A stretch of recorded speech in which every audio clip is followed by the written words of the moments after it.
భారీ వర్షాలతో అతలాకుతలమై ఇబ్బందులు పడుతున్న 7 జిల్లాలకు వెంటనే 500 కోట్లతో స్పెషల్ ప్యాకేజీ ప్రకటించాలని నవభారత నిర్మాణ సమితి వ్యవస్థాపక అధ్యక్షుడు రాజేష్ బాలస్వామి డిమాండ్ చేశారు.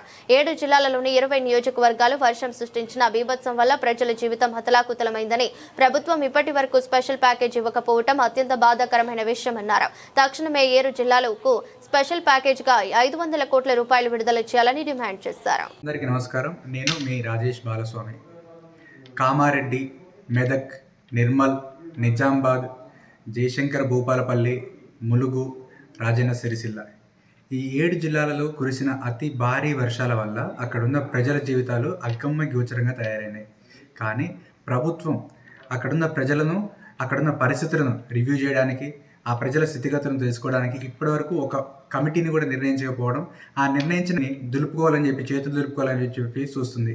అదేవిధంగా రోమ్ నగరం తగలబడుతుంటే రోమన్ చక్రవర్తి ఫిడిల్ వాయిస్తూ కూర్చున్నట్లు మన రాష్ట్ర ముఖ్యమంత్రి వర్యులు కేరళ రాష్ట్రంలో కేసీ వేణుగోపాల్ గారి పుస్తక లాంచ్ కోసం వెళ్ళడం, ఇక్కడ ప్రజల బాగోగులు పట్టించుకోకపోవడం అత్యంత బాధాకరమైన విషయం.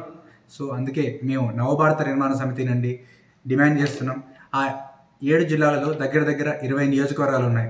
ఆ 20 నియోజకవర్గాలలో ఆ ఉన్న ఎమ్మెల్యేలతో ఒక స్పెషల్ కమిటీని ఏర్పాటు చేసి అక్కడున్న పరిస్థితులను మళ్ళీ మెరుగుపరిచేందుకు 500 కోట్ల రూపాయలతో ప్రత్యేక వరద సహాయక ప్యాకేజీని ప్రకటించాలని చెప్పి నవభారత నిర్మాణ సమితి నుండి మేము డిమాండ్ చేస్తూ ఉన్నాం ఈ ప్రభుత్వాన్ని.